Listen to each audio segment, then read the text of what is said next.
Hey, what's up, guys? Welcome to the UFC 274 post-fight. Charles Oliveira versus Justin Gaethje was the main event. And what a main event while it lasted. This is going to be my entire post-fight reaction to UFC 274. We're going to talk about the main event, of course, which we're going to talk about first. We're going to talk about Rose Namajunas versus Carla Esparza. We're going to talk about Tony Ferguson versus Michael Chandler. And we'll probably talk about some other fights on the card, but the main thing we're going to talk about is the top three fights, which, to be honest, this night wasn't that great as far as card as a whole. But, I mean, the main event made up for it. What a main event while it lasted. Let's jump into the main event first. Charles Oliveira wins via first round rear naked choke.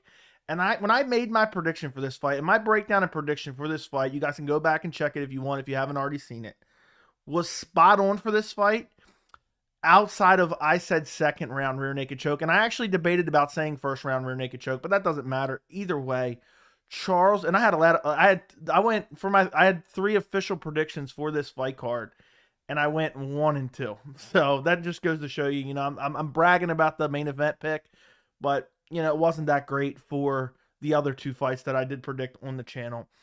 But what an amazing performance by the defending lightweight champion, Charles Oliveira. I do not want to hear that this man is not the lightweight champion. The only place that Charles Oliveira is not the lightweight champion is on the UFC's website. The fans still believe he's the champion. The media knows he's the champion. The other fighters in the lightweight division knows he's the champion. And he proved it tonight with another title defense. Another title defense. People doubted Charles Oliveira. They didn't think he was going to beat Michael Chandler. He goes out there and defeats Michael Chandler, TKOs him in the second round. Didn't think he was going to beat Dustin Poirier. Goes out there, submits Dustin Poirier in the third round after facing some adversity early on in that fight. And then he comes in and makes Justin Gaethje look like he doesn't belong, specifically on the ground. I know Justin Gaethje had some of his moments. What a wild fight. And my prediction video, going back to that in my breakdown, there were so many key things I said within that prediction and breakdown that were spot on for this fight. Real quick, it only lasted 1 round. I'm just going to briefly kind of go through what happened in this first round. Then I'm going to give you all my thoughts. Charles Oliveira comes out super aggressive, and he was the entire fight while it lasted. He got the choke at 3 minutes and 22 seconds into the first round, I believe it is. He comes out, he lands a nasty right hand on Justin Gaethje and wobbles Justin Gaethje. As Justin Gaethje starts to shell up a little bit, Oliveira looks for the guillotine. Gaethje lands one nasty leg kick. And this is what makes Charles Oliveira so good. He adapts mid-fight. There's fighters that are championship level and fighters that I see on the come up who I think are championship level. One of the key factors I look for is adapting mid-fight. And Charles Oliveira ate one solid leg kick, immediately starts checking the leg kicks. We watch fights all the time where a guy come out, get his leg battered, and he just never checks the kick, never tries to do anything about it, just eats him. It just gets his leg demolished. Charles Oliveira ate one leg kick, one heavy leg kick from Justin Gaethje. Immediately starts checking the leg kicks to the point Gaethje was throwing such heavy leg kicks that he was almost doing a 360 because Oliveira was getting his leg out of the way and Gaethje's leg was just hitting air. So after that, Charles Oliveira gets clipped with a big uppercut. And I know a lot of people are going to say, he was dropped. He was dropped. Don't get me wrong. And this is another thing I said in my prediction video. Charles Oliveira has a massive advantage against a lot of these opponents because what he can do when he gets hurt, he can just drop to his back. If he's even partially rocked, he can just drop to his back. Because what are you going to do? You're going to jump into his guard? Justin Gaethje wasn't having none of that. He hurt Oliveira with an uppercut. Oliveira said, you know what? I'm just going to fall to my back and recover a little bit. And that's exactly what he did. But Charles Oliveira jumps pretty much right up. He recovers for a second, jumps right up, starts marching forward. He's throwing teeth kicks. He's throwing leg kicks. He's throwing everything. And there was no point in this fight, even after Oliveira got clipped, where he wasn't moving forward, basically. After that, Charles got hit with a big right hand. And that's what put him down again. He just falls to his back. Again, it wasn't like a clean drop. It was more of Oliveira gets hit. He feels something's off. And he says, you know what? Instead of standing on my feet and getting swarmed and potentially KO'd, I'm just going to fall to my back and recover. And this one, I truly believe he was actually hurt with this one. And that's why he kind of stayed there for a little bit. And then the ref said, Justin Gaethje stepped back. The ref waved him up. He jumped up, started marching forward again. And he just continued with the pressure. At one point, he shot on a double leg. Gaethje stuffed it immediately. It was good takedown defense by Justin Gaethje. After that, Oliveira was landing some knees in the clinch, then wrapped Gaethje up and pulled guard, but had no success. Gaethje immediately pulled out of there, got out of there quick. And then this is where it goes bad for Justin Gaethje. Charles Oliveira's bloody, marching forward, throws a front switch kick, and then a massive right hand from Charles Oliveira. Picture perfect, lands right on Justin Gaethje, puts him down. It was a flash KO. Mark Goddard almost stepped in. It put him out, but he woke up when he hit the ground. And Charles Oliveira, instead of looking to swarm a crazy finish with TKO with strikes, he decides immediately to start grappling. And when he goes down there, he immediately starts looking to try to wrap up a choke, but that's kind of not working. So then he gets some weird, almost like back mount, but it was almost like an armbar position. He starts looking for the armbar. Then he realizes, okay, this isn't viable. So he starts to look up to lock up the triangle almost. And while he's doing this, Charles Oliveira is just so filthy. He starts throwing brutal side elbows to the side of the head of Justin Gaethje. They were nasty. And then Gaethje's starting to slip out from the grasp of Charles Oliveira. But Oliveira says, you know what? There's no way you're getting out of this. And he readjusts, gets on the back of Justin Gaethje. And I said, you know, I hate to keep bringing up my prediction video, but I said before this fight that if Charles Oliveira gets Justin Gaethje in any situation that he has to grapple in, it is 100% over. I knew the second Gaethje ended up down, I knew he was getting finished. Justin Gaethje doesn't have the jiu-jitsu to hang with a guy like Charles Oliveira. It's just not happening. He gets Gaethje's back. Gaethje tries to fight the hands. Oliveira just readjusts, and Gaethje taps at the last second. I even think he went out from the rear naked choke. Gaethje did not want to tap. But all I have to say, you know, and when I pick fights, I pick it based on who I think is going to win. I don't pick it based on who I'm a fan of. I'm a huge fan of Charles Oliveira. I'm a huge fan of Justin Gaethje. But there is some things that were said in the lead up to this fight, and I don't know if he's just trying to promote the fight or what. But who's the quitter now? Who's the quitter now, Justin Gaethje? You talked all this shit about Charles Oliveira. He's got quit in him. I'm going to make him quit. Looks like you're the one that quit, my friend. So it's just a bad look. But, I mean, Charles Oliveira, the undisputed lightweight champion, I'm going to continue to say that because between all the scale discrepancies, the fact that it was only 0.5 of a pound, everyone still considers Charles Oliveira the champion. And in this fight, he just showed exactly why he's the champion.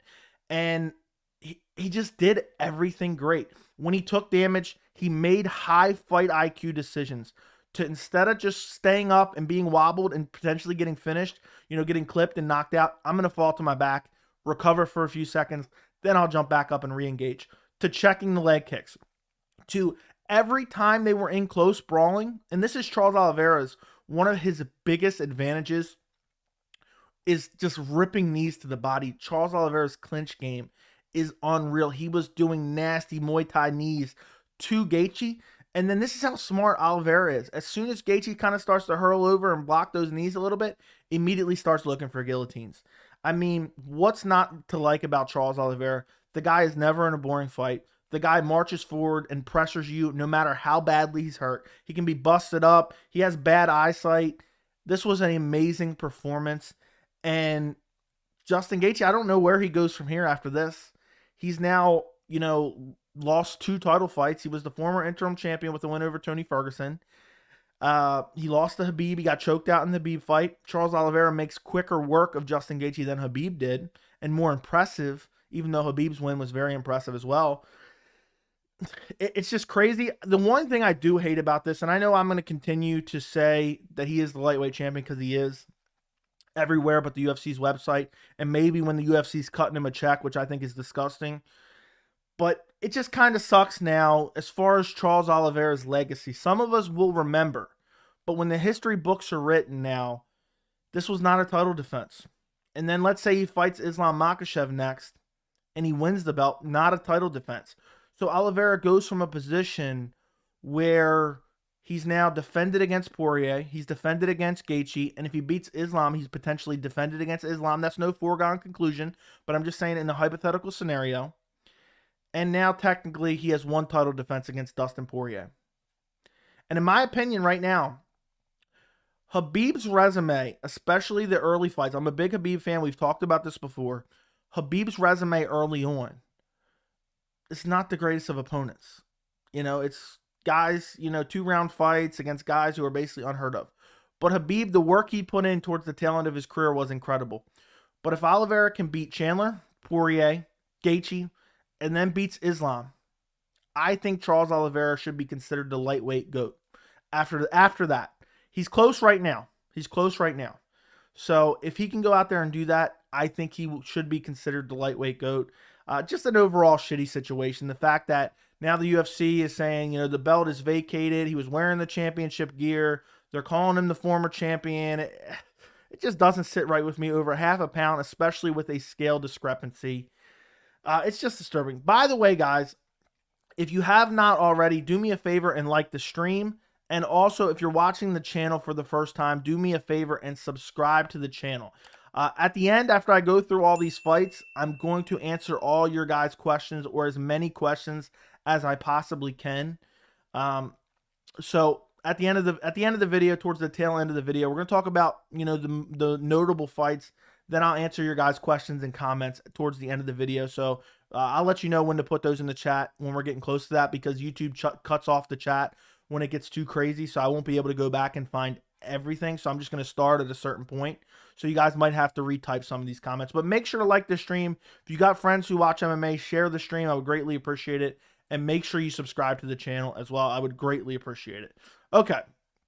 So Gaethje came in with a decent game plan. Gaethje looked to take Oliveira's head off. I like the game plan. He was going to chop the legs of Charles Oliveira and look to clip him with hooks. But with a guy as good of a striker as Oliveira, people keep acting like Oliveira is just purely a grappler. That's not the case. Oliveira is a well-rounded, elite, world-class fighter. He's an amazing striker. He's an amazing grappler. He's an amazing submission artist.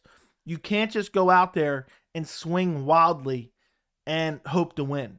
Because, there was a point in this fight where had it gone a little bit differently, Gaethje would have got finished earlier, because Gaethje swung a massive hook, Oliveira ducked under it, and Gaethje kind of landed on his knees a little bit. Had Oliveira, been closer in range, he would have snatched up the back right then and there, and it would have been done. So Gaethje came in, and I get Gaethje over the last few fights has become more methodical and has been fighting a little bit smarter. But in my opinion, in this fight, I get it. It's Charles Oliveira. He's very tough to beat. And I feel like if you're going to beat Charles Oliveira, you have to have amazing takedown defense, and you have to have amazing striking, and you're going to have to flatline him early. Charles Oliveira feasts on adversity. This guy is never not, in a fight that's just wild and crazy. I said this multiple times about Oliveira versus Chandler. Oliveira versus Chandler is one of the best 2-round fights I've ever seen. Oliveira gets clipped badly early, just barely survives.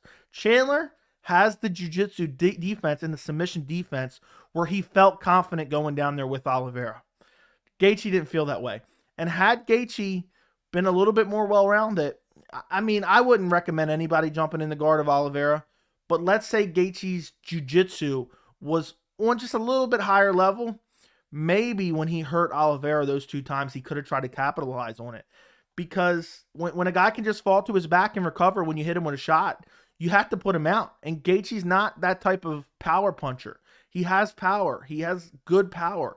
But he's not sleeping guys with one punch. He got James Vick, but anybody can really put James Vick out, it seems like, at that point. I know he got Edson Barboza. That was solid. But Gaethje typically, historically, throughout his career in WSOF and in the UFC, he's not a guy that puts people out with one shot. It's just not going to happen. So it just, when you look at this fight, it just comes down to well-roundedness. Oliveira has the jiu-jitsu advantage. Oliveira is a very good striker, if not just as good as Gaethje, if not better. Oliveira hits hard, just as hard as Gaethje, in my opinion. Then you have the fact that both guys have good stamina. You have the fact that Gaethje has to worry about the takedown because he knows that's got to play in the back of your mind.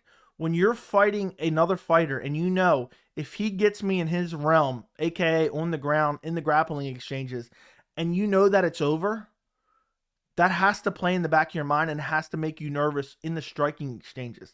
And that's how Justin Gaethje fought tonight. You know, he knew that if it got to that, he knew it was going to be over. That's exactly why he jumped out of when Oliveira pulled guard. Justin Gaethje got out of there quicker than I couldn't even blink, and Gaethje was already out of there. And Oliveira kind of looked like he didn't have the positioning he wanted, so he kind of let him out of there. But Oliveira, I mean, I know I'm sounding like, you know, one of the UFC shills who's just riding home a guy, but what's not to love? The guy just marches forward. He has an amazing variety of attacks. His submission skills are unbelievable. He's finishing all his opponents. He's not scared of anybody. He's not afraid to take a punch. That's what's insane to me. It's eventually going to catch up to him. Don't get me wrong. But the fact that Oliveira can just march forward, and he's eating shots, but he continues to march forward. We talk about it when it comes to breaking down all different types of fights. And you hear, oh, you got to get your opponent's respect. There's no getting Charles Oliveira's respect. He doesn't care if you flash KO him and the referee doesn't stop it. He's going to get back to his feet, and he's going to march forward and throw teep kicks to the body, chop your legs, look for standing elbows. As soon as he closes the distance, which I think is one of Charles Oliveira's biggest strengths, when he closes that distance and he gets into those brawly exchanges, he is constantly ripping the knees to the body. I love it. I love it. That is something that is so underutilized in MMA, and he does it every single time. He did it in the Dustin Poirier fight, and it puts your opponent in a position where now they have to worry about all these different things. They have to worry about the takedowns because they're going to get submitted if they get taken down. They can't initiate you in the clinch, so they have to strike you. And Oliveira is a great striker. The only weakness in Charles Oliveira's armor, and also there's no quit in Charles Oliveira, contrary to what other people are saying. There is no quit in Charles Oliveira. The guy will just take a shot and he will keep coming back. It's just unreal. But the only weakness in Charles Oliveira's skill set is his striking defense. He does have a nice technical guard. Chin tucked, hands right at his chin, blocking. But he does get clipped too much because he gets in these firefights. But he always comes out on top. He knows, and I said the Gaethje takedown, worried about the takedown if he gets in Oliveira's world, that it plays in the back of his mind that he will get finished if he ends up there. It's also the same thing for Charles Oliveira, the fact that he knows, look, I'm going to go out there and get in this firefight with this guy, but if he clips me, I'll just go to my back. Let him jump in my guard. I'll triangle him. It's just, we're witnessing something special with Charles Oliveira. He's still young. He's been fighting in the UFC since he was 20 years old. The guy has evolved fight after fight. Go back and watch one of the first videos on my channel where I talked about Charles Oliveira versus Michael Chandler. I've been a huge believer in Charles Oliveira for a long time. Win or lose, every time out, Charles Oliveira looks like he is constantly improving and working on certain things. And imagine he shores up his striking defense. Imagine he becomes as unhittable as someone like Dominic Cruz in their prime. That's a little bit of a stretch. I don't think Oliveira is going to get that type of footwork. But imagine he just cleans that up a little bit. Who's going to beat him? His next opponent is most likely going to be Islam Makhachev. What's Makhachev's game plan? Because if he takes him down, he can get submitted very easily. And on the feet, let me just say this right now. I usually say this is an early prediction. I reserve the right to change my mind. If Islam Makhachev comes out and he tries to strike with Charles Oliveira, he will get finished. Undoubtedly, unequivocally. And I think the fight to make is Charles Oliveira versus Islam Makhachev. It's an incredible stylistic matchup. I'm curious what Islam tries to do to beat Charles Oliveira. I favor Charles Oliveira in that fight. You guys will have to let me know in the chat who you favor. But what an amazing fight that is. It's just kind of the weird scenario where now it's going to be for the vacant belt. And then you have Oliveira saying he'll fight anyone, but he calls out Conor McGregor. That's a topic for a whole nother video, but if we end up with a Conor McGregor, Charles Oliveira vacant lightweight title shot, I'm going to throw up. Conor McGregor does not deserve that. But I'm not going to waste any more of the post-fight talking about a potential Conor McGregor title shot. I don't need to discuss that. There's plenty more to discuss on the card. And I'm actually thinking about doing, I do these long-form live streams after the event. I'm thinking about doing a dedicated video talking about the main event in a little bit more detail after the stream or potentially tomorrow. Let me know what you guys think in the chat or in Discord if you're a member. Just let me know. So let's move on so we can get to questions. We're already 22 minutes in already. Unbelievable. Let's move on to the co-main event. Rose Namajunas versus Carla Esparza 2. I don't know. What do you guys want me to tell you about it? I don't know. I really don't know. What a terrible display of mixed martial arts.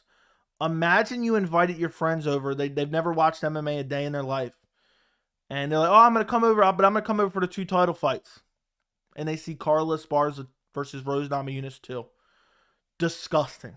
Disgusting. Basically, round 1, we'll go through it round by round. Round 1, nothing happens. Round 2, nothing happens. Round 3, I think that's when Carla Esparza got a takedown and then got her back for like 2 seconds.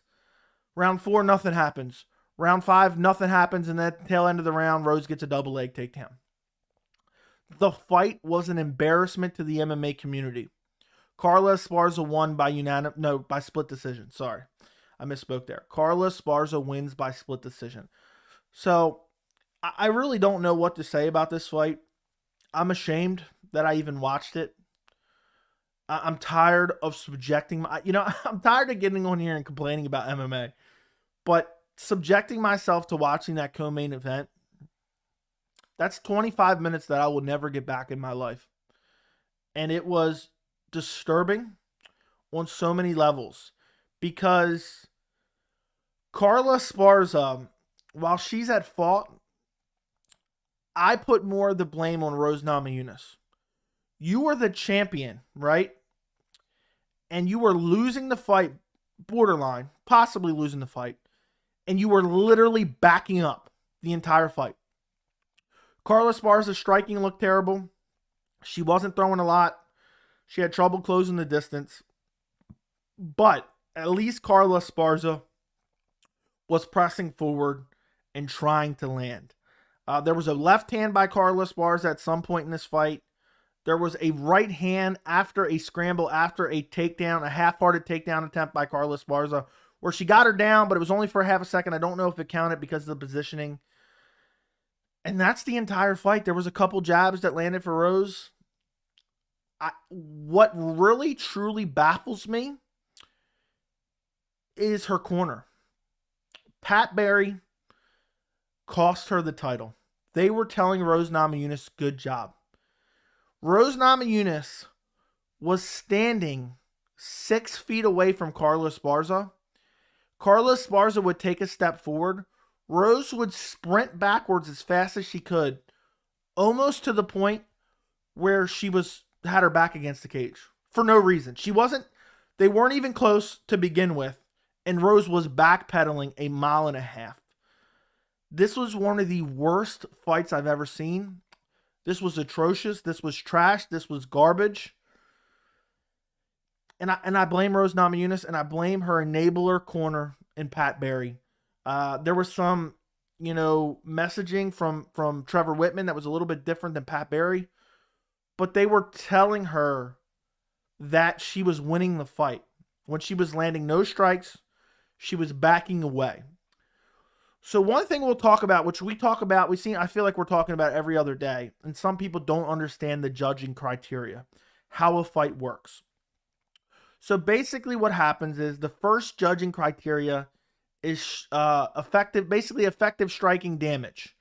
So whoever does the most damage basically wins the round. I'm simplifying it a bit. If the striking and damage is even, if the judge perceives it to be even, then you start looking at octagon control, and you start looking at what's the other one? I forgot now. But one of the key factors is octagon control. So if a fight's dead even, then you start looking who's pressuring him. And effective grappling. Effective octagon control and effective grappling. That's what I was looking for. And Carla Esparza got a couple takedowns. I think they only counted one. She had the back at one point in time. Carla Esparza, I scored the fight 4-1 for Carla Esparza. It could have gone either way, honestly, just because all 5 rounds were incredibly uneventful. So it could have went either way.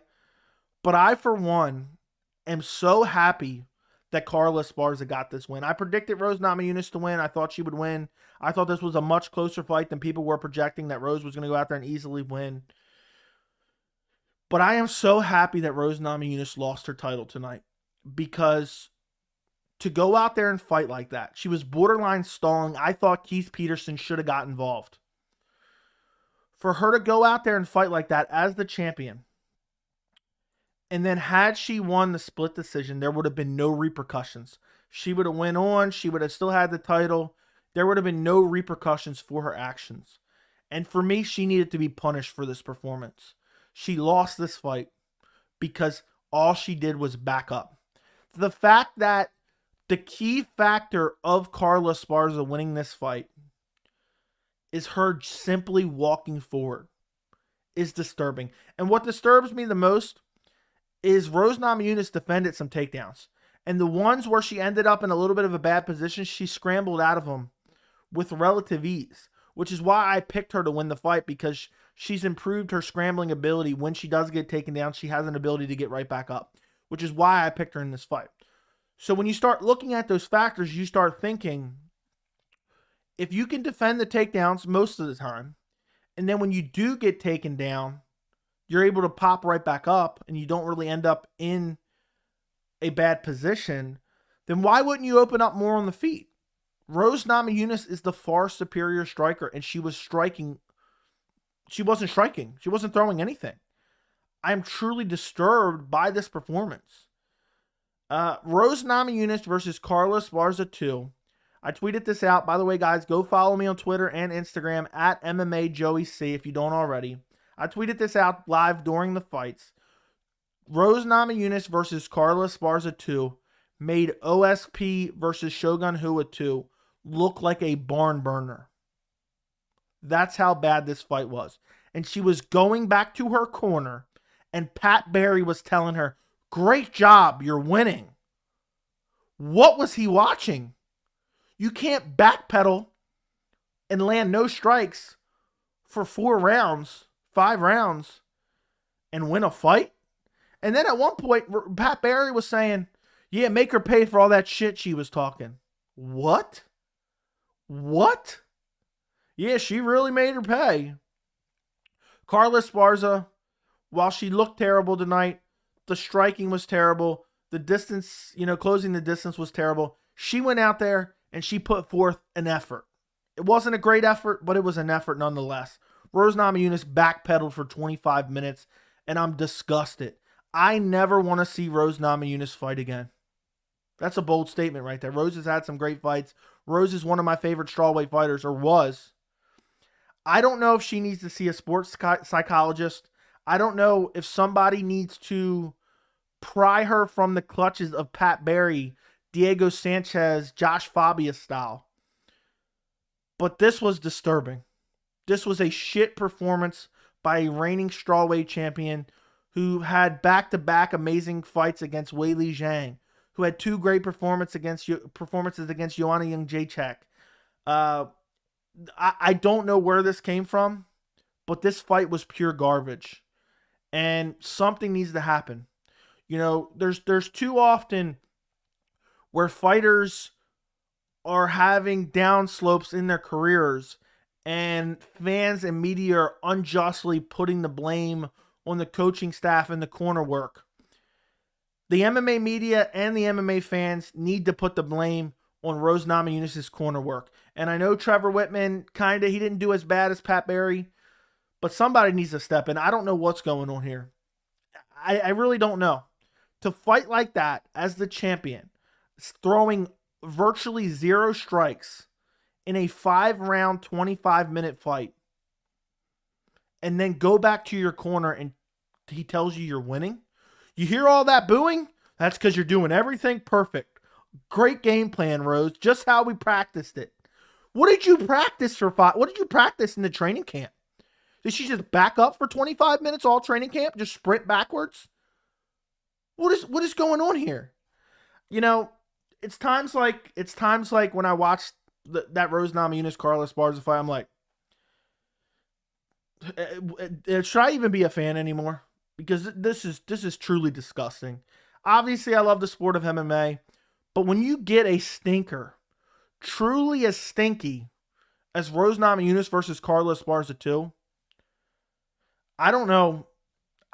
I don't ever want to see them fight again. I really don't. You know, and I know next time they fight, it's probably be a little bit forgotten about. But what a terrible performance. Honestly, if it was up to me, if I'm the UFC, I strip the belt from both of them. I look at UFC 275. I look at Joanna Jędrzejczyk versus Weili Zhang 2. I say, you know what? This is for the vacant strawweight belt. I know they can't do that, but the fight was pure garbage. And for once, the commentary team actually said that. I mean, they were a little bit more polite than I would have been, which is why I said, somebody asked me, oh, would you ever want to be a UFC commentator? And I said, I couldn't do that. I could not watch such a terrible display of mixed martial arts and not just call it for what it is. Straight up garbage. I don't know where the title goes from here. Maybe Weili Zhang versus Joanna winner at UFC 275 fights Carla. I don't know if Carla can hang on to that belt. And at this point, and I've thought this for many years, it seems like that strawweight belt is going to make the rounds. You know, it's going to styles make fights, because for the love of God, I'm telling you guys right now, I've watched every pay-per-view for probably 12 years. If the UFC books Rose Namajunas versus Carla Esparza 3, my head is going to explode.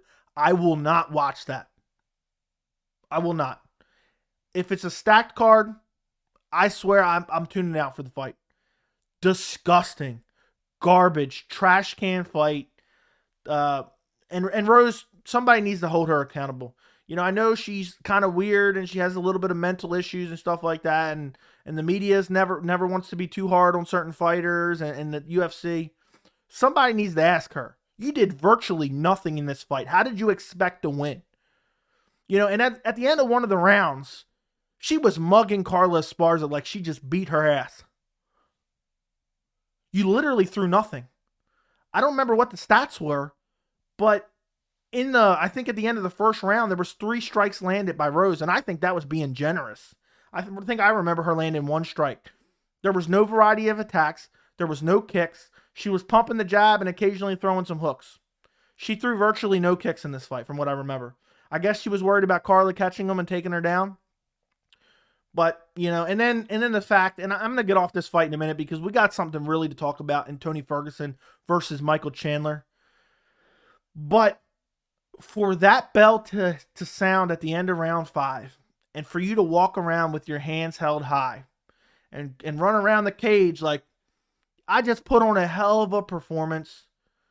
Somebody should have walked right over, pointed right in your face, pointed right in Rose's face. You should be ashamed of yourself. I feel sorry for the people in the arena. Imagine paying your hard-earned money. I guess you got your money's worth with the main event, but imagine paying your hard-earned money to go in there and watch Rose Namajunas versus Carla Esparza 2. They better not book that trilogy. I'm going to have an absolute heart attack and an aneurysm. Okay, let's move on because I want to get to your guys' questions. I don't want to make the live stream too crazy long. We're already over half an hour in. Michael Chandler versus Tony Ferguson. Whew. What a fight. What a fight. What a finish. I don't know what to say, guys. Tony Ferguson gets brutally flatlined KO in the second round. And guys, I am a person that I consider myself as unbiased as possible. And I know you guys know I like Tony Ferguson. And I know you guys know I picked Tony Ferguson to win this fight. I did not pick him because I like Tony Ferguson. I picked Charles Oliveira to whoop Tony Ferguson's ass. I picked Justin Gaethje to whoop Tony Ferguson's ass. I picked Tony to beat Beneil Dariush. That's on the channel.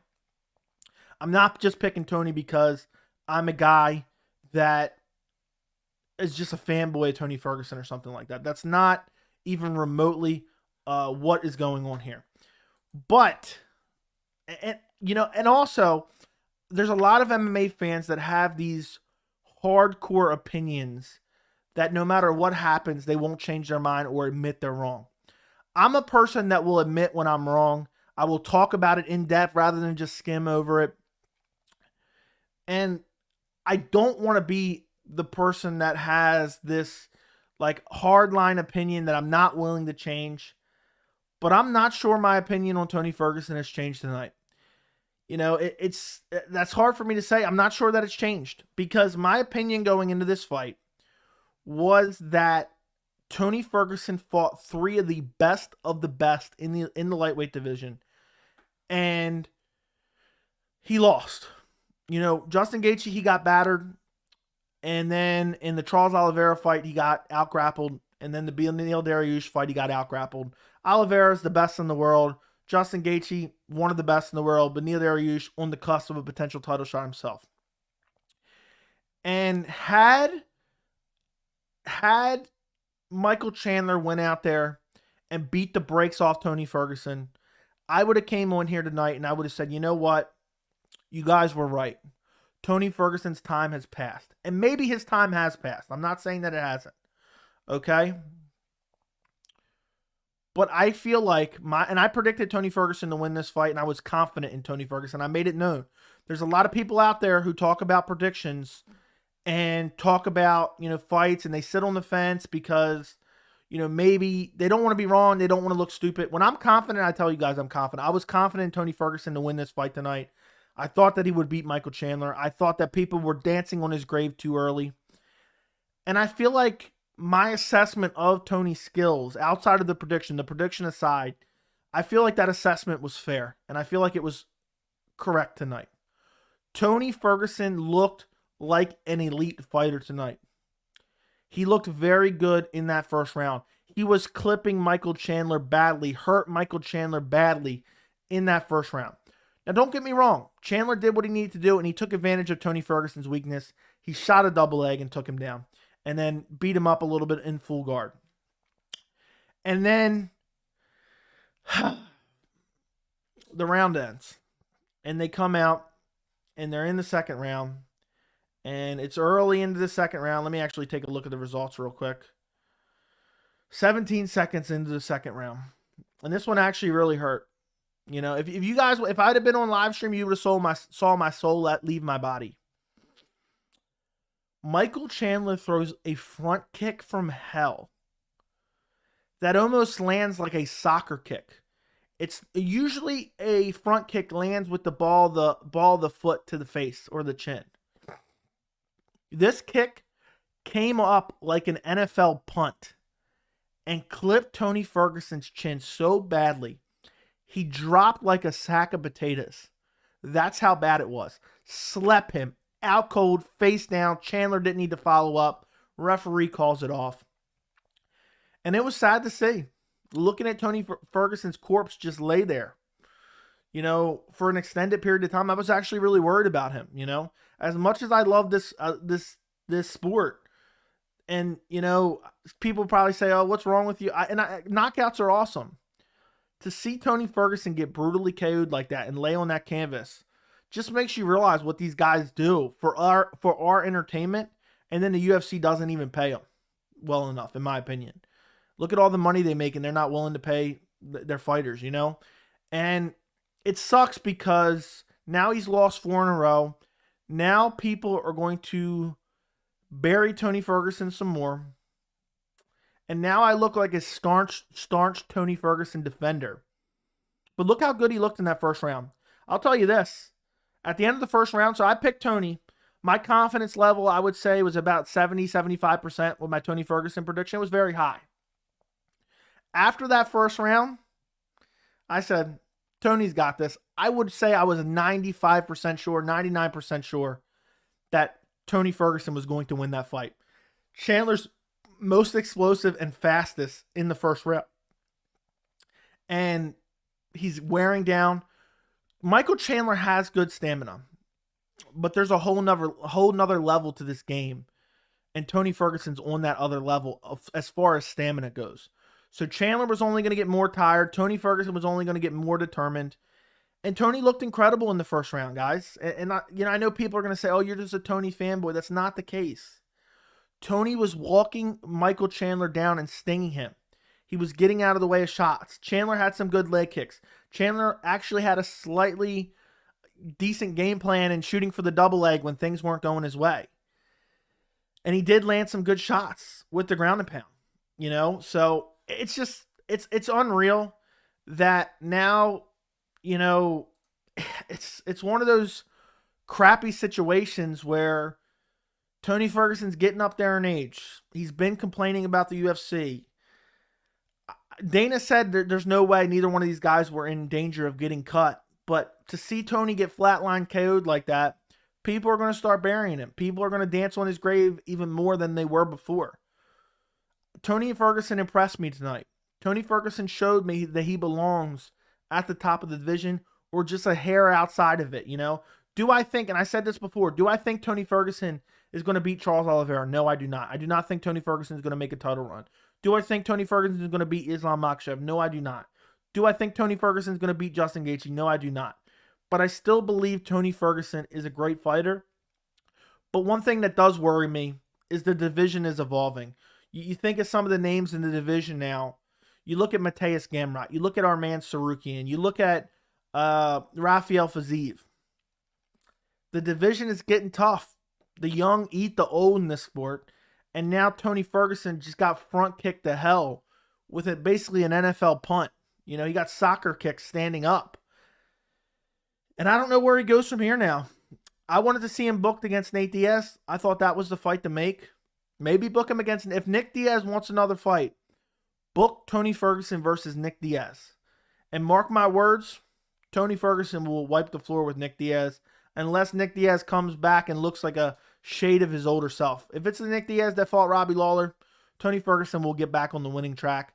It just sucks because he's fought the elite of the elite competition, and now he's in a terrible spot. He's lost 4 in a row. People are burying him. And it's just terrible. As a fan of the sport, as a fan of all the entertainment that Tony Ferguson has given us, the Anthony Pettis fight, the Cowboy fight, the Gaethje fight, look at the damage he took in that fight.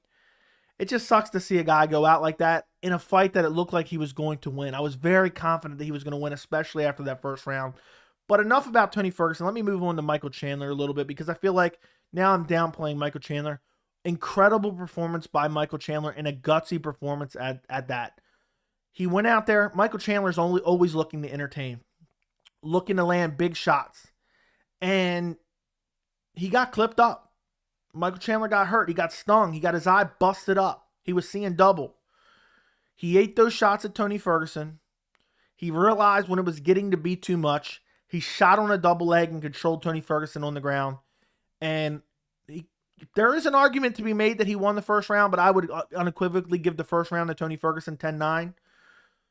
And then Michael Chandler pulls the Oliveira and Chandler's fight. He comes out in the second round. He's got a busted up eye. He's bleeding. He was hurt badly in the first round. He goes out there and he kicks Tony Ferguson's head into the stands and he wins via knockout in one of the most brutal KOs I've ever seen and one of the best KOs of the year and will probably be, I'd say, top 3 even without seeing the rest of the year. I think Michael Chandler's front kick, if that's what you want to call it, I'd more or less call it a punt kick. It's got to be top 3 KOs without even seeing, and also one thing I always take into account with KOs is the level of competition it's against. And Tony Ferguson, people are going to try to take this win and get away from Michael Chandler. They're going to say, oh, they beat up a washed up Tony Ferguson. That's not the case. Michael Chandler went out there and beat a very game Tony Ferguson, faced adversity, and came back to brutally KO him and just... Oh my God, to see Tony's lifeless body just collapse to the ground. I'm so glad Chandler. Shout out to Michael Chandler for not following up. Thank you, Michael Chandler. I appreciate you. Michael Chandler then goes on the mic. You got to love Michael Chandler. I'm a huge fan of Michael Chandler as well. The guy is super active. The guy is out there always to entertain. I talked about it in my pre-fight. The fights with Eddie Alvarez in Bellator. The finish of Benson Henderson. The fights with Gaethje. The fights with Oliveira. Now the fight with Tony Ferguson. Michael Chandler is there to entertain. And he goes out there and he calls out Charles Oliveira. He said he called out Gaethje. I guess he wanted to cover his bases in case Gaethje was able to win the title in the main event. He calls out Conor McGregor, which I'm 50-50 on. Honestly, a lot of people are acting like Chandler's going to pick up an easy win. Conor McGregor, that length and that power. And Chandler says, let's do it at 170. I don't even know how Chandler makes 155, to be quite honest. Chandler's straight up jacked. Super athletic, super explosive.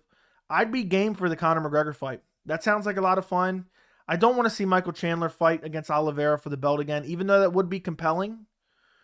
Chandler has gave us enough entertainment over the years. And even though he's been in the UFC only for a small period of time, I think he is the perfect guy to welcome Conor McGregor back. I do not know, though, even though I think Conor can win that fight, I'm 50-50 on who I think would win. I don't know if the UFC is going to book it. Michael Chandler is a dangerous opponent. He is a very dangerous opponent. He has the ability to wrestle. I don't know if they're booking that. But we'll see. Conor McGregor has shown in the past when he had the long layoff before after the Khabib fight, he came back and handpicked Cowboy Cerrone to get beat down. I don't know if Conor McGregor, coming off 2 losses, a broken leg, and is going to be chomping at the bit to fight Michael Chandler. If I had to guess, Conor McGregor is going to handpick Nate Diaz. That's the most manageable task for him. So I don't know if we get it, but if anybody deserves that fight, it's Chandler. That would be an incredible matchup. I would love to see it. And imagine how great that fight would be, because Chandler's never in a boring fight. Conor McGregor's never in a boring fight. They're both going to be swinging for the fences. I would absolutely love that matchup. Okay, we're going to move to questions soon, so you guys can start with the questions. I'm just going to pick a random spot because we got far too many messages to possibly, go back and find everything. Guys, start posting questions in the chat. We're going to talk a little bit more about the rest of the card. But, guys, do me a favor. If you have not already liked the stream, run up the likes on the stream, and also make sure you subscribe to the channel. Last night, we had a crazy amount of donations. If anybody wants to donate to the channel, it will pop up on screen for you guys. So if you want to donate to the channel. And also, all night long, we were messaging live during the fights in the members-only Discord. If you want to become a member of the channel, the link is down in the description. You get a bunch of benefits. You get a loyalty badge next to your name. You get extra emojis to use in the chat, including Sleepy Conor McGregor. And you get access to the members-only Discord chat for a lifetime. So if you guys want to support the channel, become a member. The link is in the description. Okay, let's briefly go through some of these other fights on the card, and then we will go to questions. I will answer all your guys' questions, or as many as I possibly can. Mauricio Shogun Rua versus OSP. Rose Namajunas versus Carla Esparza 2 made it look like a barn burner, but this was a terrible fight. I mean, OSP is always in uneventful fights. I really don't know what to say about it. He just backs up. I thought he clearly lost the first 2 rounds, maybe even the 3rd round. I probably would have scored it 29-28 for Shogun. It could have been 30-27 for Shogun. Somehow, the judges rob us of Shogun, a legend like Shogun. I don't take kindly to the fans booing Shogun, but the performance by both guys was terrible. OSP was just backing up the whole time. It was a terrible fight. And not only on top of that, a legend like Shogun gets robbed. I have nothing more to say about that fight. Shogun should have got the victory. OSP needs to be cut. Shogun Rua needs to retire or go to a different organization. Legend of the sport, love him, but that's what needs to happen. Randy Brown versus Chaos Williams. It was a fun fight for sure. It was back and forth. What that fight showed me, and I do this a lot, I tend to do this a lot, is you look at the guys in comparison to the people they could fight upwards in the division. Now, and I'm high on Randy Brown, I'm high on Chaos Williams. I don't know anymore after that fight. Both guys, Chaos Williams in particular, was just loading up on every shot, swinging at a lot of air, Wasn't that great of a performance by either guy. Randy Brown got the win. I could have seen it going either way. Let's see if I want to comment on any of the prelims. Brandon Royval, what another great performance. Round 1 submission. I love Brandon Royval. One of the most exciting flyweights you will ever see. He pulls off the first round submission. I think it was a guillotine. One more fight I do want to mention, and then we are going to get to all your guys' questions. Okay, there was a fight. Actually, there's 2 more fights. There's 2 more fights. I'm sorry, guys. Andre Filho versus Cameron Van Camp. Brutal first round KO. Great fight. Andre Filho, I'm very high on. He's very early in his UFC career. He's active. He's 28 years old. And he went out there. He plotted forward. He ate some shots of his own. And he finishes Cameron Van Camp. I can't wait to see who he's going to fight next. He says he wants to fight on UFC 275. He got a great win here. Can't wait to see him in his next fight. The other fight that I wanted to mention, and this is the last fight I'm mentioning, and then we're getting to questions. Do not forget to like the stream, guys. Run up the likes on the stream. Cledson Rodriguez versus CJ Vergara. CJ Vergara wins via decision. I did not agree with this decision either, but it was a close fight. CJ Vergara grabbed the fence in pivotal moments to get advantageous positions on the ground. Keith Peterson saw it repeatedly to the point he pried CJ's fingers out of the fence. Why are these guys not being punished for these actions? Why are fighters allowed to repetitively break the rules and get away with it? It's driving me nuts. Tony Ferguson did it a couple times in his fight when he was on his back. It pissed me off too. Forgot to mention that. But there was positions where CJ Vergara grabbed the fence and got into massive fight-changing positions on top because of his fence grabs. Keith Peterson pried his fingers out of the cage on multiple occasions. He saw it repetitively. I got to make a video on this topic soon, just in general, fighters breaking the rules. Why is nobody taking points? Why is nobody taking points? It's driving me up a wall. I'm tired of seeing it. And especially in instances where it has a direct outcome on the fight. Who knows what would have happened? Who knows what kind of transition, scramble would have happened if you didn't blatantly grab the fence? It's really pissing me off. It's really pissing me off to the point I almost wish they could somehow make the inside of the chain link sharp and it would cut somebody's finger off, because they're just constantly grabbing the fence. And there needs to be, we saw in the NFL, not that I necessarily agree with this, we saw in the NFL too many concussions. And what happened was there was too many helmet-to-helmet hits. People were getting, too many concussions, brutalized, injured. And so what they did is they changed the rules and they started throwing flags. And eventually, it took a little bit, the game evolved and it doesn't happen as often anymore. If fights are then decided on point deductions from fence grabs, people will stop doing it. It won't be out of habit. It won't be just a natural reaction. They will stop grabbing the fence. That's just what needs to happen. So I just had to get that off my chest. CJ Vergara, you did not deserve that win regardless of the fence grabs. I thought you lost 29-28. But stop grabbing the fence. And don't be happy after you cheated on multiple occasions to win the fight. Just super annoying. Just super annoying to me. All right, guys, we're going to get to questions. I am going to just pick a random spot in the chat. So if I missed anything you said, just put it in the chat after the fact. You will see what I'm talking about. Chandler got lucky. I don't know if I would say that was lucky. Nobody's going to beat him. Maybe Islam. Yeah, I don't know who beats him. Tony got the worst luck.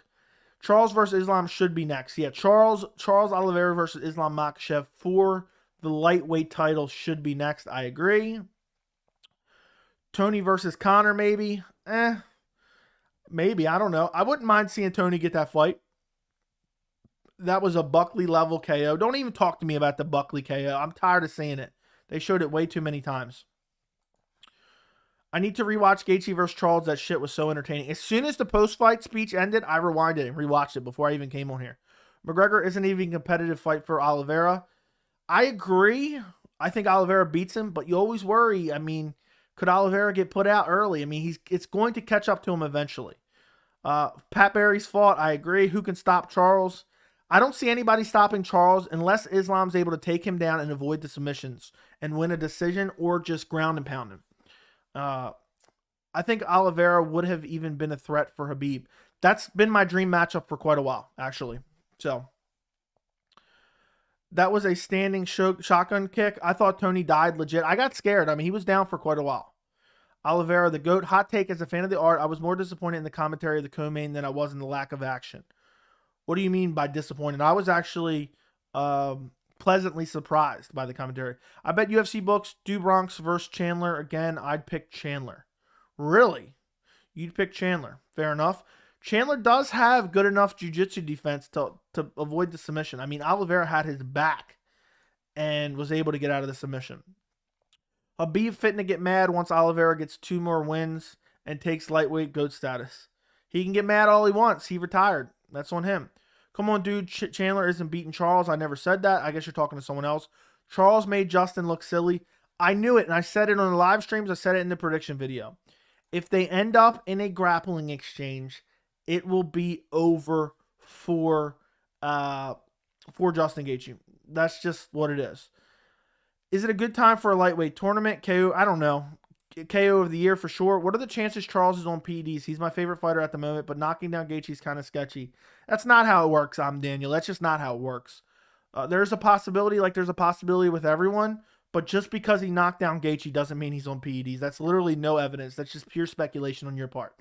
Do you still have Volkanovski in a potential fight against Oliveira? No. And I said I leaned him, but I not necessarily 100%. I'd probably take Oliveira. I think he probably hurt Volk on the feet. Chandler always setting yearly records. Look kind of sketchy. Charles ain't on anything. So Tony didn't touch gloves before the fight. Kind of shitty. I thought he did. Maybe he did. Charles is too elite. I don't think so. Charles had a great precision and technical strikes. Agreed. Chaos looks sloppy. Chaos and Randy Brown both look sloppy. And the commentary was just riding Randy Brown. He didn't look that good either. Can we say this card? We say this card is a classic given what happened? No, it's not a classic. The card was not good outside of the main event and the Chandler Tony Ferguson fight. And don't get me wrong, I enjoyed it, but we can't just willy-nilly be calling fights classic just because of that. Cage grab should be an automatic point deduction. I am with you 100%. Keith Peterson takes a lot of nonsense. Very true. I don't want to call him. He's no longer no nonsense Keith Peterson because he constantly lets nonsense. Joey, I wouldn't mind seeing Chandler get another shot at the title after Islam. Chandler gave his back to Charles and didn't get submitted. And I don't think he ever got submitted. He has never been submitted in his career. You're right. Like someone can accidentally eye poke or nut shot, but a cage grab is fully intentional. I agree 100%. Joey, a football fan, mildly. Oliveira's calling out McGregor. Nah, CJ won, Joey. Other dude was gassed. No. There was 2 rounds. I scored it 2 rounds to 1. I think it was 1 and 3 I gave to Rodriguez. Tony versus Connor actually sounds amazing. Sign me up. Better than Jorge and can Connor. Better than Jorge can Connor, and I thought that was the perfect fight. Aljo was down longer than Tony. Very true. Very, very true. Tony, I'm going to have to use that line in one of my videos talking about Aljamain Sterling. Oliveira gets dropped but stays on his back and recovers, and nobody swarms him for a finish. Exactly, because of the jiu-jitsu and the submission threat. Still kind of bummed out about the weight issue. Made the fight feel like it lost some meaning. Glad Charles won. Also, with the co-main was so boring. Who do you think that was? Whose fight do you think that was? I scored it for Carla. I said, if you guys did not catch the beginning of the stream, I talked about the main event. I talked about the co-main event in depth. Make sure you go back and watch that after the stream. I would greatly appreciate that. But I scored it for Carla, but it was a terrible fight. Tony KO of Chandler and Reyes KO by Yuri are my all-time favorites. If it was the other way around, it'd be one of my all-time favorite, but I can't have one of my all-time favorites as Tony Ferguson getting flatlined. Oliveira versus Makhachev in August. I think they're doing a Abu Dhabi pay-per-view in October. My guess is that's what we're going to get. Oliveira versus Islam, Abu Dhabi, October. UFC 279 maybe, or 270 or 280. It might be 280. Charles mauls Chandler again. I think Charles finishes him. That straight right down the pipe from Oliveira was clean. He has great straight shots. And when you have your guard up, you're kind of blocking for the hooks. And when a guy throws a perfect straight right down the middle, it's just nasty and it's brutal. Will Rose get a rematch? I hope not. For the love of God, please no. I can't watch that again. I think judges rewarded Carlos, so champs go hard on title not to play it safe. I don't know if they put that much thought on it. The performance was surprising. Chandler and Tony saved it for sure. I love Charles Joey after all the drama and how the fight went. I'm even a bigger fan of his. He's a straight-up killer. Carla Esparza versus Marina Rodriguez 2 is probably next. That wouldn't be a bad one. I think it depends what happens to Joanna Jędrzejczyk versus Weili Zhang. They might do Weili. If Weili wins that fight, they might do Weili versus what's the word I'm looking for? Weili versus Carla. They've never fought, I don't think. Tony versus Dan Hooker, make it happen. Career on the line stipulation. That also makes a lot of sense. Chandler versus Conor would be amazing, but I see Chandler actually KOing Conor. I think either guy could get KO'd in that. I don't know if the UFC is willing to book it, though. If Charles beats Islam and becomes a 2-time champ, what does he have to do to be the GOAT? No recency, but I think he would be. To go out there and beat Chandler, to go out there and finish Chandler, to go out there and finish Poirier, to go out there and finish Gaethje, and then let's just say he presumably finishes Islam Makhachev. He's the GOAT. You look at his previous wins, throw in Kevin Lee, start sprinkling all that stuff in there. Other wins that I can't remember, most submission wins of all time, most UFC finishes of all time. He is unequivocally the GOAT status at lightweight. You can almost make the case for him right now. The only person he hasn't beat that are the top names on Khabib's resume is Conor McGregor. And I don't think that Conor McGregor means all that much right now. Do you think Reyes beat Best Jones? It was very close, but no. Joey, did you think Justin was about to finish Charles? Nope. I never got nervous that Charles was going to get finished. He gets clipped, and instead of staying on his feet and potentially getting clipped with another shot and put out cold, he falls to his back and dares you to jump into his guard. That's what he does.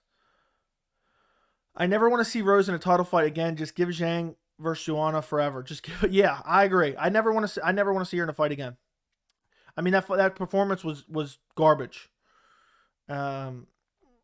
That performance was so bad. If she's riding a bus out of the arena, I need Conor McGregor to show back up and throw a dolly through the window. That's how upset I am. That should be like a meme. It should be like it should show like Conor throwing the dolly through the window and then Carla like all upset afterwards. And it's like me after Carla Esparza versus Rose Namajunas too.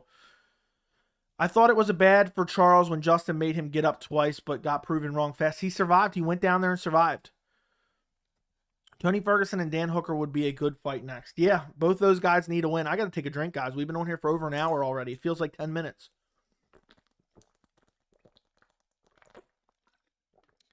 Guys, if you have not liked the stream already, hit the thumbs up button right this second. And if you're watching and you're not subscribed, I do these streams all the time after the big pay-per-views. Go subscribe to the channel. Charles goes into some kind of demeanor when he is hurt. He knows he has the ability to drop to his back because of the submission threat. The way Charles just dragged Justin to the ground was so badass. Yeah, but he was doing something with the arm. I don't know if he was going to look for an omoplata or something or look up, set up a triangle. But I guess he didn't like the grip, and that's why he kind of Justin Gaethje was already pulling out before they even got there. But I think that's why he didn't really go commit to anything right there. Rose GOAT status after no, stop. Conor McGregor. Hold on, I lost my spot again. Charles is so entertaining to watch. Hold on. Now I lost my spot. Let me just read this super chat real quick. Thank you for the donation, Shuda. I appreciate you, man. Do you think Pat Barry's to blame at all? To me, he's hindering Rose's career. Stuck with Trevor. Only keep the fam out of so you don't become delusional. I actually talked about this in depth. I encourage you to go back and watch this stream early on. I think Pat Barry is 100% to blame. I think Pat Barry was 100% to blame. You're losing a fight. Okay. You could be losing a fight. You're definitely not winning the fight. Every round could go either way. And she's coming back to the corner, and you're telling her that Oh, you're definitely winning. You're doing exactly what we want. Stick to the game plan. Yeah, Pat Barry, and then Trevor Whitman. I couldn't tell 100%, but Trevor Whitman was telling her a little bit different. Like you gotta execute. You know, I heard that from the commentary booth. Pat Barry is 100% to blame. Disgusting performance by Rose, and I blame Pat Barry. And I went on like a 20-minute rant earlier, Shuda. So go check that out. But thank you for the $5 donation. Thank you for the $5 donation. Last night we got like $200 in donations on stream, which was incredible. So if anybody wants to donate to the channel, I would much appreciate it. Okay, let's continue to go through some of these comments. Okay, I think this is where we were. Conor McGregor already trolling Tony Ferguson. Well, then he's a piece of shit. Does a lot of talking on Twitter, doesn't do a lot of fighting. You know, the guy sat on the sideline for years talking shit about others. And it's just I find it incredibly annoying. And then fight him then. You ducked him a couple times, fight him then. Maybe Conor's salivating. Maybe he wants Tony next. Charles has the heart of a champion, literally. That he does. That he does. That he does. And now, thank you, Shrimp, for becoming a member, man. If you want access to the Discord chat, just leave me a comment and I'll post it in the members only tab because the link that's in there might have expired. But thank you for becoming a member. I greatly appreciate it. You get a loyalty badge next to your name. It changes every month. And then you also get custom emojis to use. Including, I'll post in the chat right now, you get Nate Diaz and you get Sleepy Conor McGregor. And there's also a Hamzat Chimaev emoji. So if anybody else wants to become a member, the link is down in the description. Or if you're on a desktop, you can click the join button next to the subscribe button. Okay, let me go back and find out where I was. Okay, let me get rid of that. Okay. Charles, okay. Rose was trying to look tough after every round. It was so annoying she wasn't doing anything. I know. The way she stared down Carla after the second round, I think it was. You didn't do anything. Imagine you saw a fight break out in like a parking lot of a bar. And it went down exactly like Rose Namajunas versus Carla Esparza too. And imagine you break them up, and one of the guys just starts mugging them afterwards, like they beat him up like that. That would be crazy. That really put me off the way Rose was acting too. Really put me off. Who does Rose fight now? I don't know. If Marina Rodriguez doesn't get a title shot, book her against Marina Rodriguez. I wouldn't mind seeing her against Mackenzie Dern. Rose vs. Carla is hands down the worst title fight in history of the sport. In any company, at any weight class, not even debatable. Yeah. Who would have thought Kayla Harrison's performance last night was amazing compared to Rose's?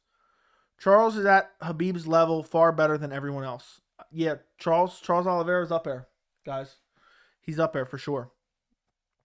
Who getting knocked out for the first time shocked you the most, Joey? Conor McGregor, Jorge Masvidal, Tony Ferguson.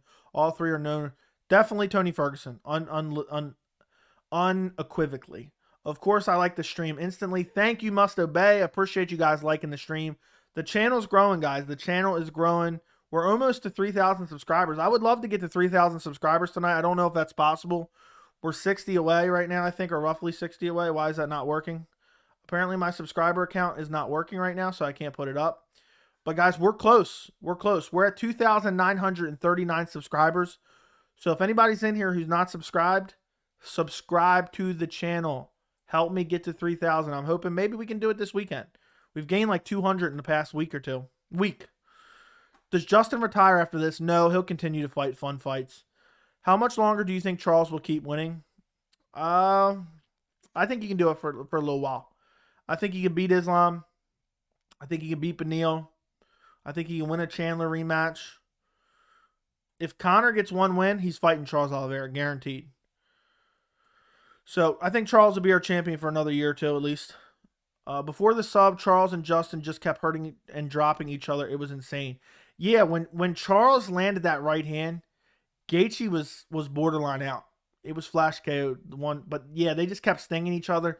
Oliveira had nasty uppercuts. Oh, it was incredible. What an incredible fight.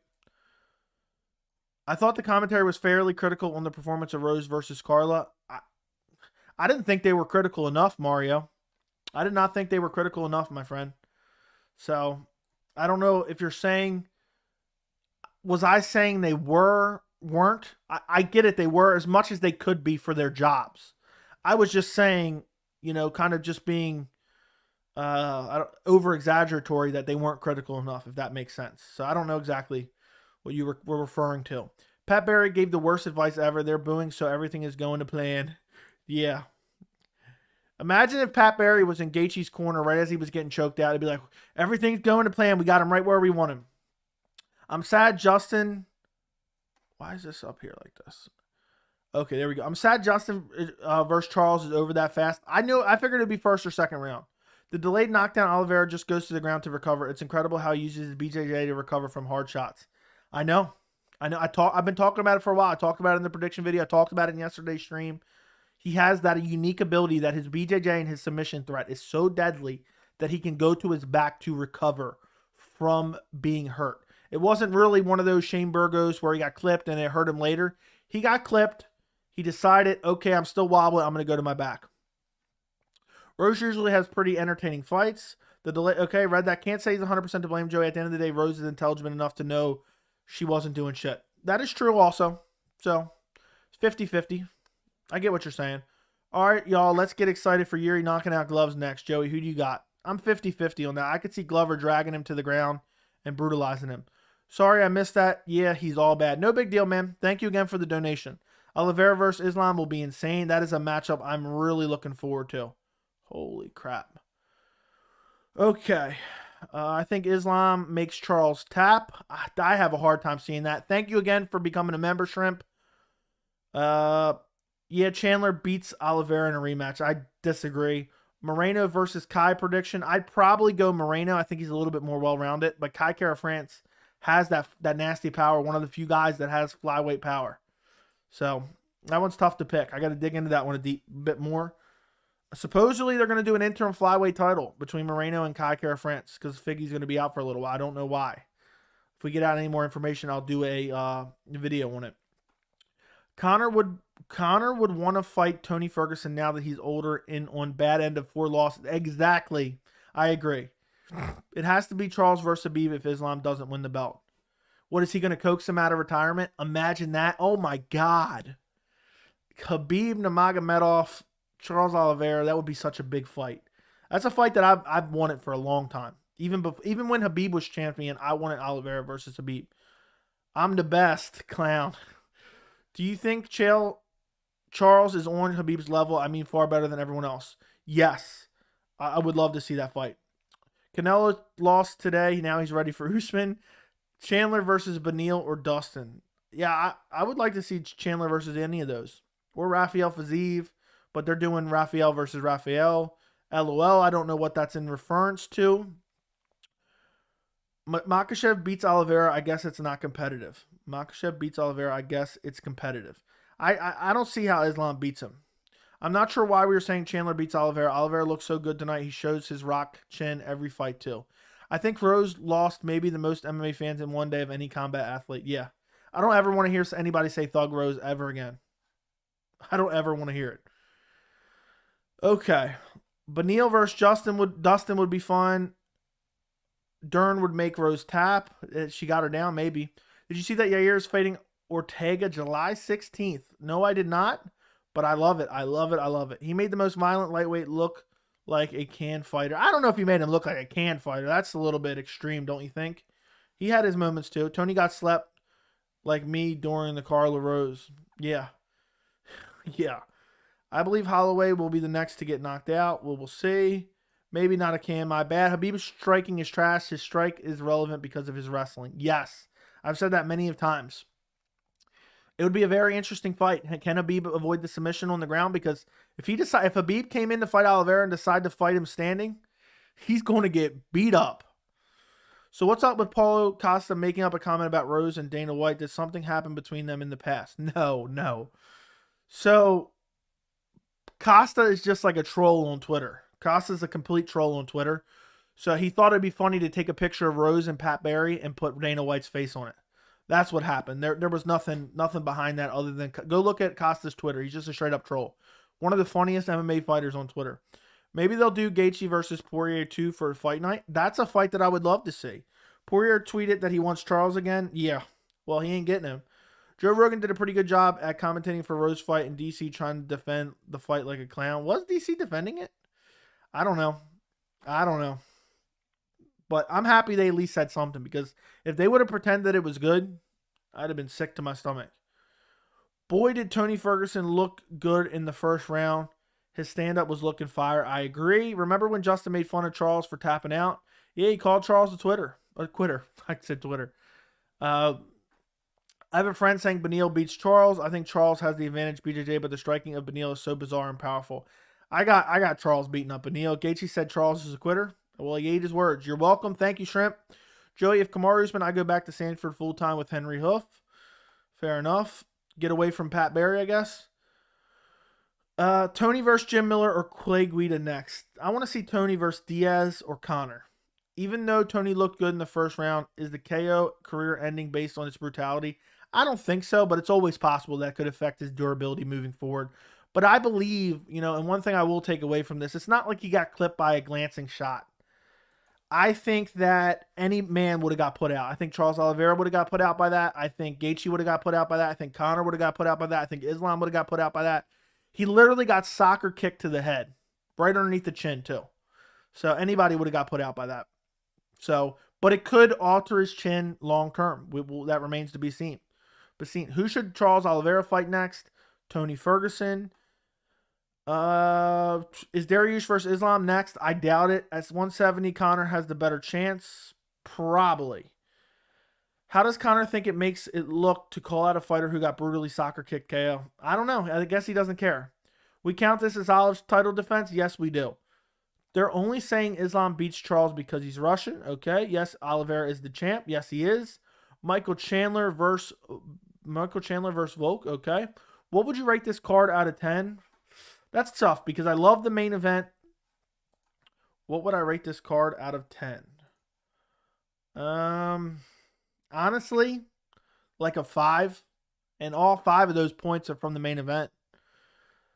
Let's just look through it. Rose Namajunas fight was garbage. Chandler Ferguson was entertaining while it lasted. The main event was entertaining while it lasted. So that's 2 good fights. Mauricio Shogun Rua OSP was garbage. Randy Bound versus Chaos Williams was decent, but both guys looked incredibly sloppy. Prelims, Trinaldo looked good, but the fight was meaningless. Dumont Chaston was terrible. Brandon Royval versus Matt Schnell was good. Bagoy Ivanov De Lima was okay. Andre Filio versus Cameron Van Camp was fun. There were some decent fights. I'd give it like a 5.5 maybe. But most of those points come from the main event. Khabib can't strike with Oliveira is a danger in the ground. Khabib 100% losing that. Okay, I wouldn't be 100% sure. Justin very own words. He says, if you tap, you're a quitter. If you get dropped, you're a quitter. Who's the clown now, Gaethje? Okay. Did you watch the press conference? Dana said that Joe Rogan tell him he should book Islam next for Oliveira. And Dana said maybe we'll do it. What happened? Yeah, I think it'll happen in Abu Dhabi in October. Oliveira beats Volk and Usman? No. I don't think he can beat Usman, but maybe. I don't know. Usman's probably not going to want to grapple him. They're going to have to strike. But Oliveira's so much smaller. Probably Usman's going to push him against the cage. Chandler doesn't throw any high kicks, in my opinion. That's why it landed so perfectly. None of us thought Chandler would KO someone with a kick. Yeah, he doesn't throw a lot of high kicks at all. If Volkov loses to Biggie Boy, he's got to retire. Agreed. Chandler versus Dustin is what I'd like to see. I would love it as well. Was that Tony's first KO loss? Yes, it was. He's never been KO'd. Technically, he's been TKO'd, but it was just accumulated damage by Justin Gaethje, so this was the first time that he's been KO'd. Usman versus Oliveira, I don't want to see that. Oliveira versus Colby, I think Oliveira wins, but it's kind of weird because of the size disadvantage. Who would win Arman versus Oliveira? I'd probably pick Oliveira. He'd probably sub him. Bo says 7. I'm not going to lie. Tony should think about retirement, not trying to be mean. Okay. Did you say Oliveira should fight Tony next? No, I did not. Dana White said Rogan told him Islam Charles next. Yeah, I would like that. Makhachev is too fast on the feet for Oliveira, and I don't see Oliveira submitting Sambo champion. Too fast on the feet? What are you... Dude, come on now. Tony can't hang with the elite anymore. Should stick to lower competition. He hung with Chandler while it lasted. He hung with him there with Chandler, man. I don't know what we're saying here. The first round was Tony's.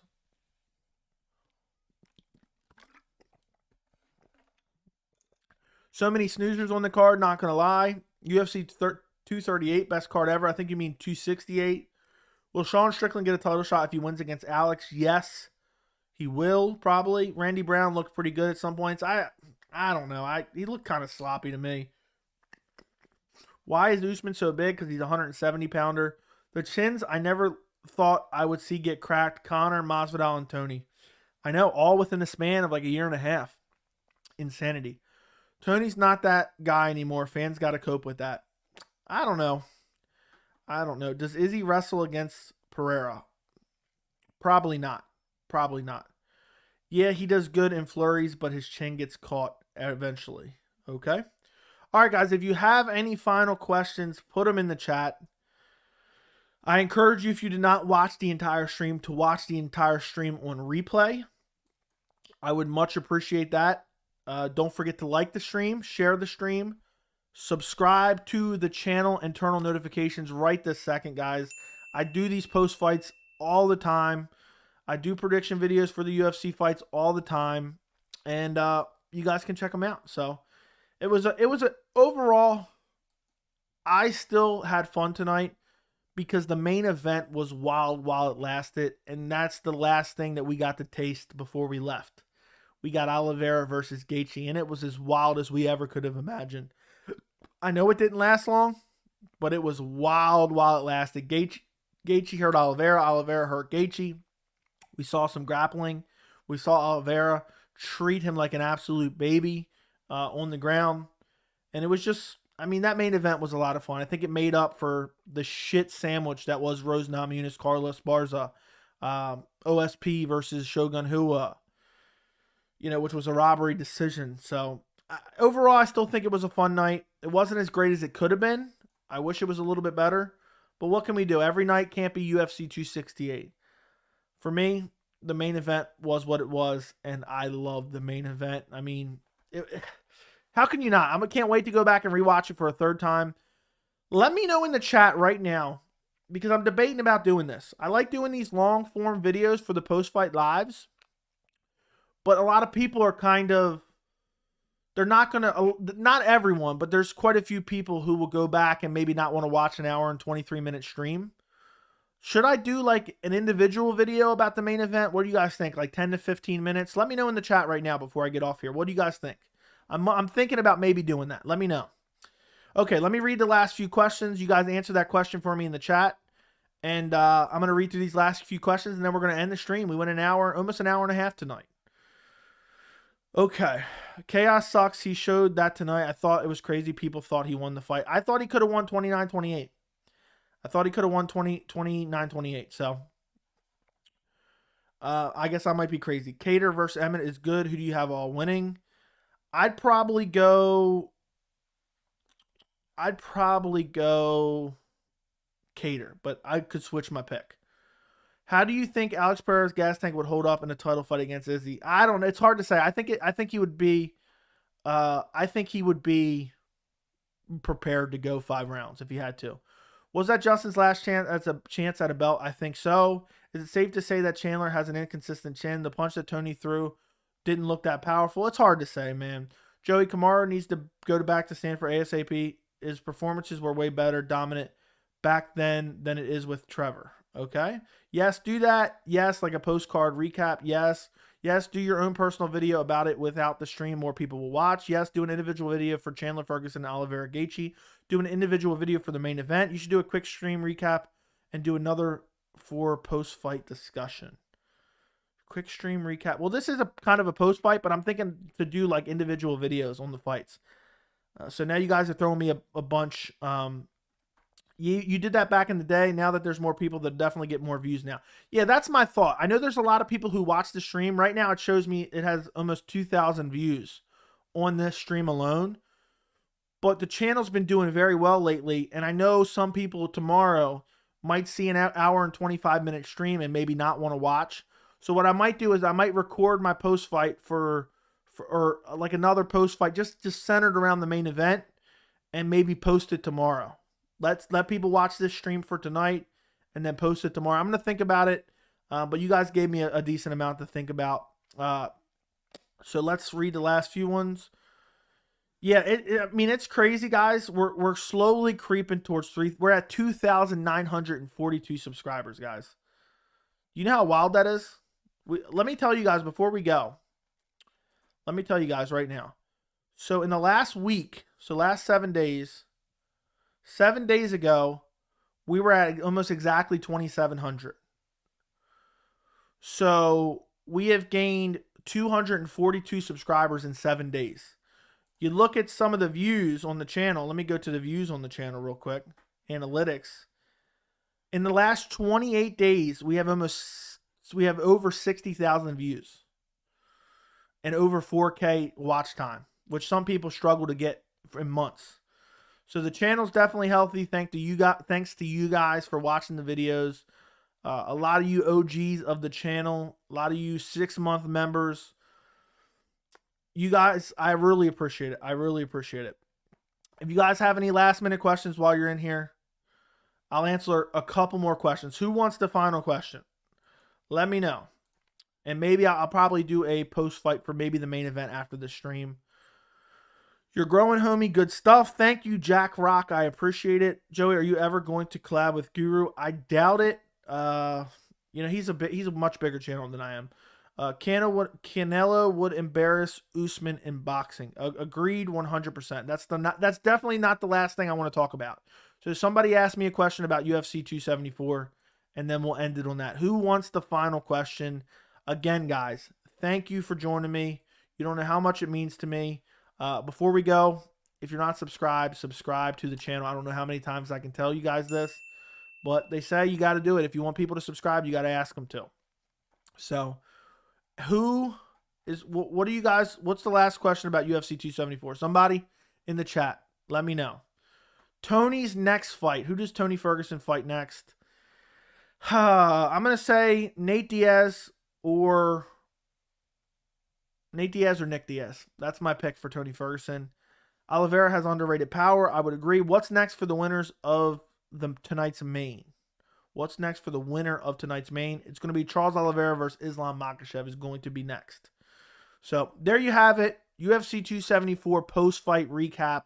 Does Islam beat Oliveira? No. Oliveira submits Islam. That is my prediction for that. Reserve the right to change, but I think I'm going to go with Oliveira. Okay, that does it for the UFC 274 post-fight recap. Charles Oliveira, Justin Gaethje. Amazing performance by Charles Oliveira. Terrible performance by Rose Namajunas, but we're not going to talk about that anymore. Thank you guys for joining me. Don't forget to like the stream and enjoy the rest of your night. And keep an eye out for future videos about UFC 274. Thank you guys. Enjoy the rest of your night.